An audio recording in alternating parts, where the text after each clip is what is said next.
Hi guys, welcome to another episode of Lefort Daily Demos. I'm Michael Lefort, and I'm going to teach you how to do a two-point perspective grid today using measuring points.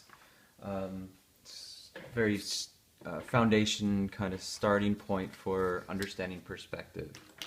So the first thing we want to do is strike a horizon line, which is effectively our eye level. And for the purposes of this demo, I'm just going to work within the sheet area. Okay, so I'm going to draw a line here. That's my horizon line. I'm going to give myself a little tick mark. I like to just do simple vertical ticks for my vanishing points. And then I'm going to walk you through the mechanical system or the technical system first for doing this, and then I'll show you some shortcut methods as well as I talk about this. So to do a grid where it's in the center of the scene, come off of your vanishing points at 45 degrees. You don't need to draw this whole line, you just need down here, the bottom of that line, really. Over here, off of the left vanishing point, you just need, again, where that intersects.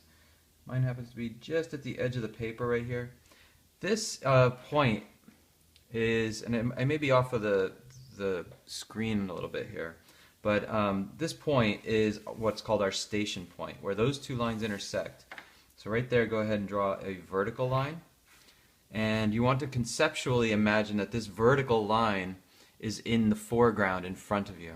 And this horizon line, HL for horizon line, is very, very far away, something like 20 miles away. It's where the sky meets the earth. But this is also our eye level. Okay, so we want to keep that in mind. It's where our eyes are positioned. You now want to pick up your architectural scale, or a ruler is fine, but you want to use some sort of increment that will give you some units that come down. Now you don't want to build your perspective too far down, so find a unit that is going to fit comfortably on your sheet and above this station point. Down here is your station point, SP for station point. VPL, over here I'll mark that VPR. Okay? So in this case I am using 3/4 inch scale. It's just a unit, so don't get too caught up on the exact unit or anything like that you're using, but you need to make sure that you're using the same unit both above and horizontally and vertically. So right now we're doing what's called a vertical measuring line, VML for vertical measuring line. And you notice I went below the horizon line. I went 1, 2, 3, 4, 5 units. So in this case, this could be a 5-foot eye level if we were to build a person in this environment, looking at an object. But we could also think of this as we could think of this as vertically 1 foot, or we could think of this as 1 inch, or we can change the scale around however we like. We could also say 3/4 of an inch equals 2 inches. So then I would subdivide that. And that would be 1 inch, 2 inches, 3 inches, 4 inches, 5 inches, 6 inches, 7 inches, 8 inches. So depending on what kind of product you're designing or what kind of space you're designing or how large the space is. So if we're doing spaces, we would establish this as a 5-foot eye level. This would be 1, 2, 3, 4, and 5 feet below that. So this is basically where we're starting our ground plane. And in product design, we want to imagine, we want to imagine this as maybe sitting on the table or something like that. I'm going to switch to a colored pencil so you can see this as we build the drawing. So through the 0, 0 point, this is also 0, I want to draw a line to my right vanishing point and also from my left vanishing point. And I like to continue the line in the distance. I also like to continue the line forward. These are known as our baselines. They're the base of the perspective grid at this vertical line in the foreground. Now we need a couple other elements. We need a horizontal measuring line across here. So this is HML. Don't get it confused with HL for horizon line. It's HML. Again, I'm going to use the same scale that I used vertically, and I'm just going to come off to the left of that center line. 1, 2, 3, 4. And I don't need too many of these units because I'm going to teach you another trick in a minute also that will help us scale and enlarge our grid. So this is 1, this is 2, this is 3, this is 4 to the left. This is 1, this is 2, this is 3, this is 4, and I went with 5 here to the right. Okay? And this is our 0, 0 at the center. So we need a couple other pieces of information now. We need what's called a measuring point. Along the horizon line, there's an eyeball method. You could go between the vanishing point and the vertical measuring line, and you could just eyeball an intersection right there. And that's going to be a measuring point. Between this one and this one, you can eyeball it. You can roughly center it. That's our measuring point. So right there is a measuring point, and right there is a measuring point.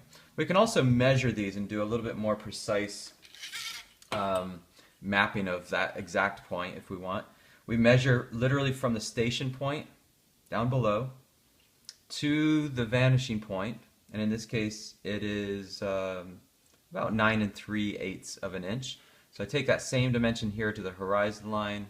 9 3/8 of an inch is right there. You notice it's a little bit different than the eyeball method, but it's okay. This is centered, so I can use the same dimension off to from the left vanishing point. 9 3/8 measuring point. So this is more of an exact system or technical system, and this is an eyeball method, which is frankly a lot faster. You save a little bit of time or a lot of time with that.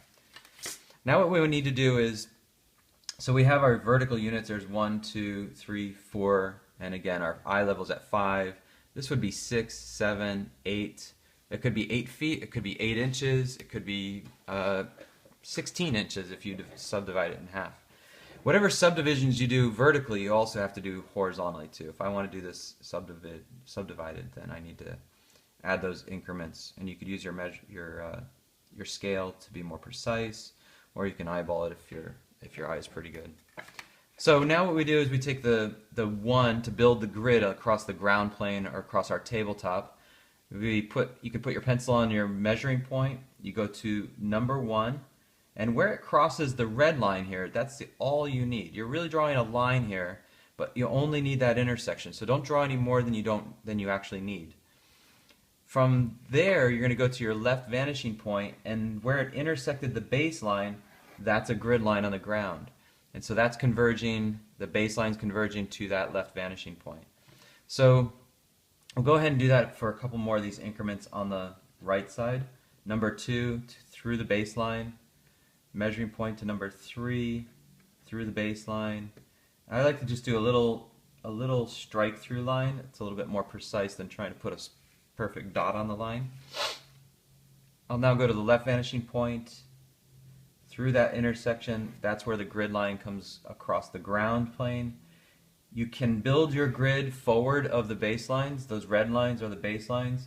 You're welcome to build your grid forward of you're not restricted to that. It's not a limit to your environment or your space or your tabletop. So we have some grid lines here that are going off to the left vanishing point now. And what we need is a representation of a grid, not just some floorboards or something.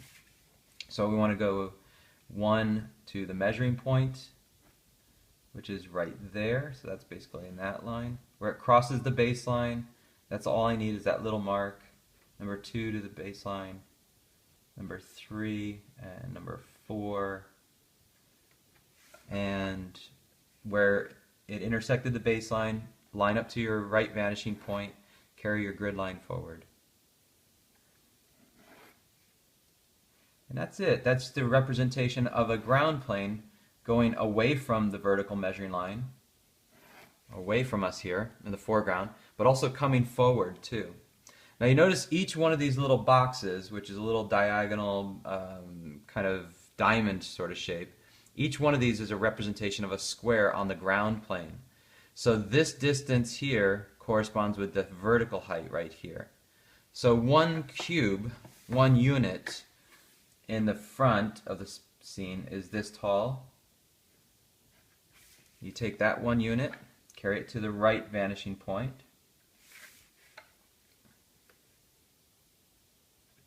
like that, and then where that intersection is also goes to the right vanishing point to finish out the back side of the box or the cube. So that's one cube, one unit, a cube that's one unit in equal dimension, left, right, and vertically. Okay, so now what we want to do is we want to continue scaling our grid, because a lot of times you have a much bigger object than just 1, 2, 3, 4 units, and to the left or 4 to the right. So we might need to build a bigger or a larger object. We may also need to build our scene forward of this baseline or backward. So there's a great tool for this. It's called a diagonal vanishing point, and I'm going to, in high school or basic geometry, we know that I will do this more precisely than I normally do it, but we know that a square orthographically or flat parallel lines and so forth. I'm going to do this with a diagonal now. So that's a square, and what we can do is locate the center of the square, or we can locate the diagonal corners. And if I scale this square, if I continue these lines, these will never intersect. We know that from basic geometry. And likewise, the diagonal across there, if I go over to this corner, those two are now parallel as well. And they're going diagonally across the box. And what I'm able to do is scale my box. So I can use that rule here in the perspective as well. I can go ahead and take the logic is that if I go through this box, for example, this corner and that corner are opposite corners, and I can continue that all the way through the system. If you do this a few times, what you will observe is that where it goes diagonally through here and here, it's going to intersect right there where the vertical measuring line happens to be intersecting the horizon line in the distance. So because this is a symmetrical setup, that's just going to be where it lines up. So again, I could test it over on the left or the right side as well. Go through a couple boxes, you're going to see that you get the same intersection. If you have little discrepancies, little errors, just correct it or balance it, average them out. So now this line, this red line and this red line, they're going backward in space all the way to the horizon line, across the ground plane or across the table. So where that intersects that guideline, and likewise this one, and coming forward, this one, and again the baseline here. I'm going to continue this one over here a little bit more. It intersects there, and again the baseline there. Each one of those intersections is a new grid line that I can build off of.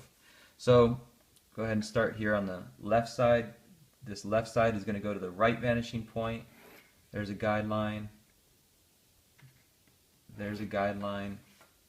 Coming forward over here while I'm set up in this direction, there's a guideline. So this is extending and expanding the grid both in the distance, into the distance, as well as forward. So there's another guideline, and there's another guideline. So this grid is a representation, again, of the ground plane or a tabletop. However you want to think of it. If you're a product designer, then think of it as a tabletop. If you're an interior designer or an architect, we like to think of it as a ground plane. So I can continue to expand this and as far as I need to. So that's the basic mechanics of a ground plane two-point perspective grid. And then from here we can start to build upward and vertically to expand the grid upward as we need. So I'm going to go ahead and do this diagonal vanishing point again over here. There's the diagonal vanishing point there, DVP. I'm going to draw a guideline across the ground plane. Everywhere intersected here is an opportunity for a new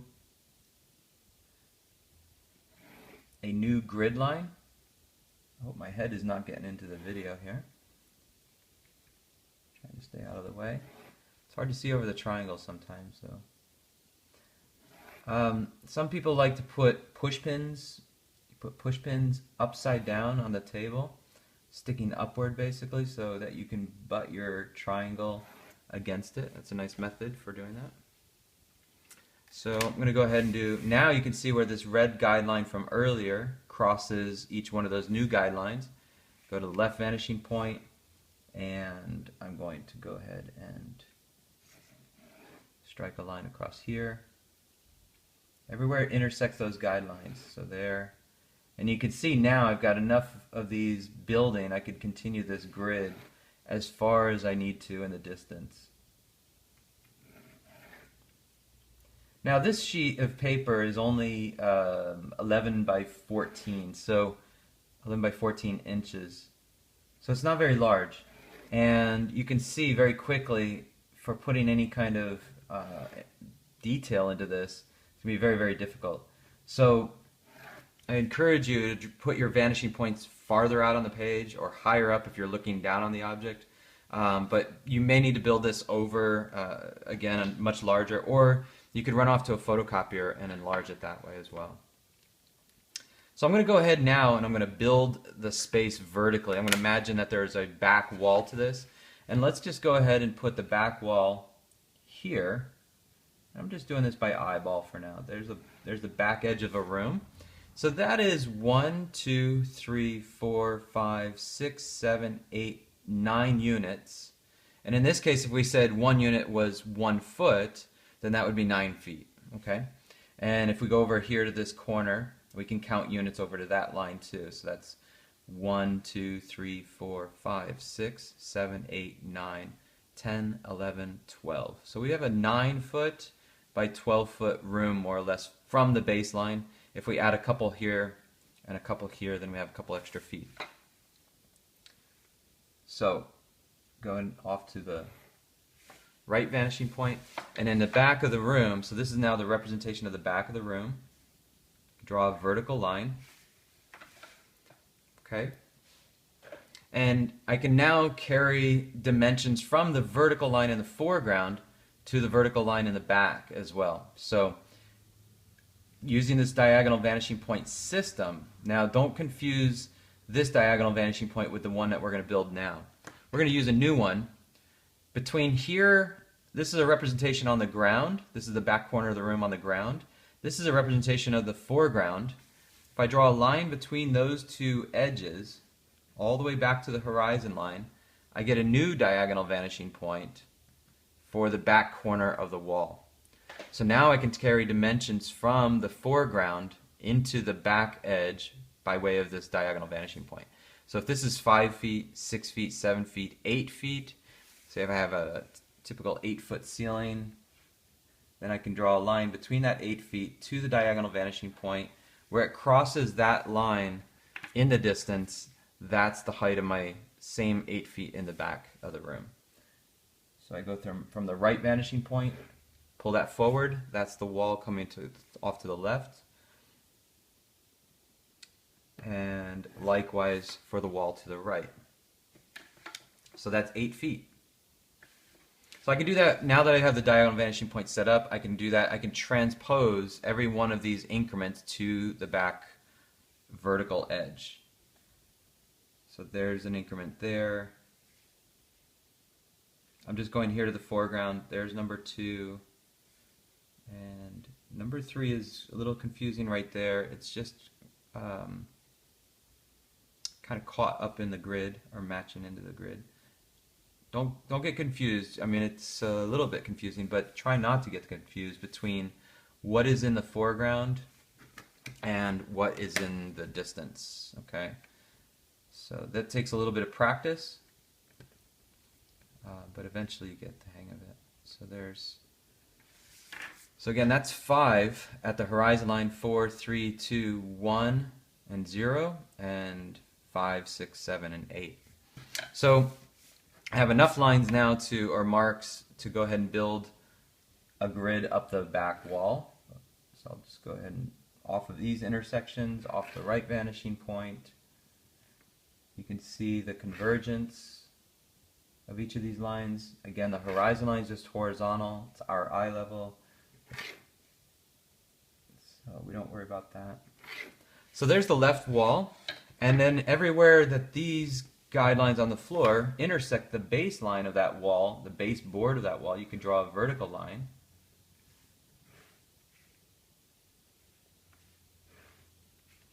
And try to keep your pencil sharp. If you notice ever so slightly, I'm spinning the pencil in my fingertips, and that keeps the lead rolling, and that way I'm not drawing with a dull tip. I'm always getting a soft rounded edge there,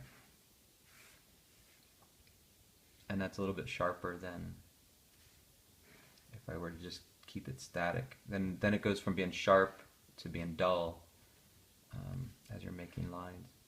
So those are the same grid lines up the wall. While I'm set up with the vertical triangle and the T-square, I might as well go ahead and add these guidelines in, these grid lines. The verticals up are here in the distance. Now you see, it takes a lot of work to build a grid and then start to place your objects in that grid, if that's the method that you want to use. Sometimes you're building a lot more grid than you really need.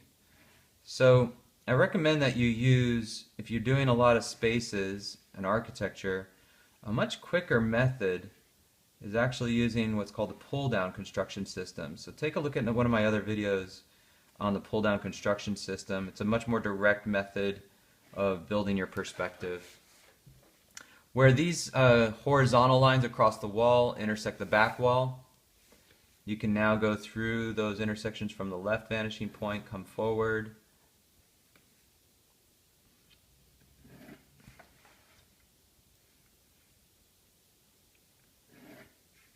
And that's a representation of our vertical walls, and our ceiling is this edge and this edge, so that's all ceiling up above.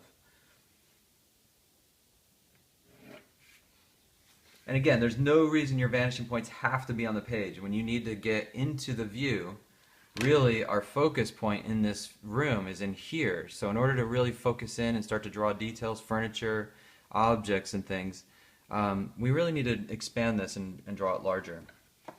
Okay? So you may also change the scale. Instead of using 3/4 inch scale, you use 1 inch or 1.5 inch scale or something. Let's go ahead and give a representation of the ceiling plane. So I'm just going to go ahead and, with my left vanishing point, come off of these grid lines, and this is mapping out the ceiling plane up above us. I'm going to flip this over so I can see it a little bit better. Try and keep my head out of the video. Okay.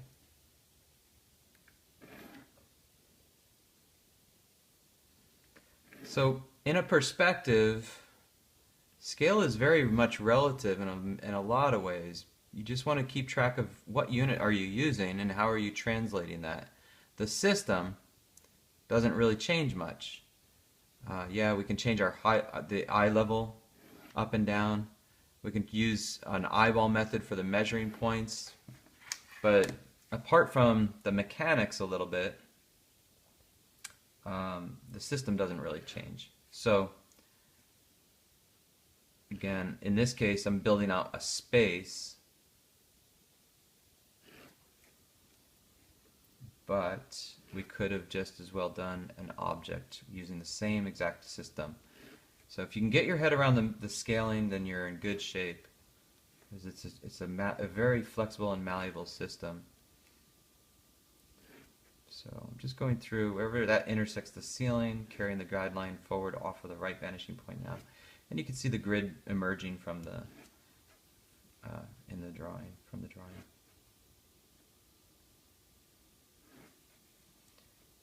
There we go, and we're coming forward. Now there's absolutely nothing wrong with continuing this drawing more to the left or more to the right. You're welcome to expand it over here, for example. Continue that guideline across the ceiling. You could keep building forward. You can see the diagonal line across the floor. So if I can expand some of these grid lines forward here, like that, And like that, I now have two new intersections. Forget about the horizontal measuring line intersection right there. It's not relevant. It's not an issue. Just ignore it. You don't really need it. It's not. It doesn't have any meaning. There's the guideline going back to the vanishing point. And you can certainly continue to expand this grid. I'm going to go ahead and give myself a mark here off of the center diagonal vanishing point. Come through the grid like that. And you can see now I have a new, where do I have a, oh, I need to get some of these intersections over here to be able to expand this some more. So where that intersected there, for example, that's now a new grid line as well. So you have to add to your lines a little bit. So I can expand this room. If I need more wall over here, I can certainly expand it as far as here at least. The farther I get over here to the left, the more I start to turn into almost like a 1 point hovering around that left vanishing point. And likewise, it would happen off to the right vanishing point as well. There's nothing wrong with that. You can actually see that happen in a lot of photography. Just go with it and just obey the rule of your vanishing points and converging lines, and it'll be fine. Okay, so if I need more of this over here for some reason, I need a couple more units, then no problem, I just add them. That's the representation of the ceiling plane. Okay, you are not restricted by these walls. You know, if you have a hallway that goes off in this direction and it's 1, 2, 3 feet wide, well, there it is. It goes down. This would be a vertical edge right here, and I can start to cut a wall or like a hallway into there. Now again, our eye level is 5 feet, so hallway must be taller than 5 feet, maybe even 7 feet there. So I'm starting to burn in a couple of these lines just to show the representation of what cutting into the grid looks like if there's a hallway down here. And then the ceiling, this intersection goes off to that vanishing point too. So maybe there's a painting on that wall. And I'm going to switch over to graphite just to distinguish from the grid lines and things. So now maybe there's a painting over here on the wall, and I'm just going to eyeball where that is. But the edges are parallel to the ceiling. This is the ceiling of the hallway. Just kind of shade that in so you can see. So if this is a painting on the wall, a little bit of horizontal depth, the thickness of the canvas is right there. Again, it returns back to the right vanishing point now. It's perpendicular to the front plane.